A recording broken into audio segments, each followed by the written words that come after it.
નમસ્તે ખેડૂત મિત્રો, મારું નામ છે જાદવ અર્પણ. હું આવ્યો છું મંતવ્ય સીડ્સ પ્રાઇવેટ લિમિટેડમાંથી. અત્યારે આપણે આવ્યા છે બોડેલી તાલુકાના ફાટા ગામમાં. જે પ્રગતિશીલ ખેડૂતભાઈએ મકાઈનું વાવેતર કરેલું છે. તેમને આપણે મકાઈ વિશે પૂછીએ, મકાઈમાં કેવું છે અને જાણીએ. નમસ્તે ખેડૂત મિત્રો. નમસ્તે. તમારું નામ જણાવો. મારું નામ રાઠવા વિઠ્ઠલભાઈ હિંમતભાઈ. તમારો મોબાઈલ નંબર જણાવો. મારો મોબાઈલ નંબર 99 780 10 22. આ તમે મકાઈ છે કઈ જગ્યાએથી લીધેલી છે? જાંબુગડાથી લીધેલી, મંતવ્ય 3636. મંતવ્ય 3636. હા.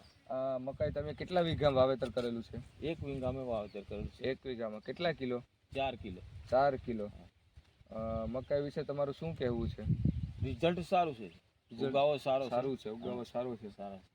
જોઈ શકો છો ખેડૂત મિત્રો, 1 વીઘામાં વાવેતર કરેલું છે ખેડૂતભાઈ આપણું મંતવ્યની 3636. 4 કિલો. ખેતીને લગતી આવી તમામ માહિતી મેળવવા માટે હમણાં જ અમારી ચેનલને સબસ્ક્રાઇબ કરો.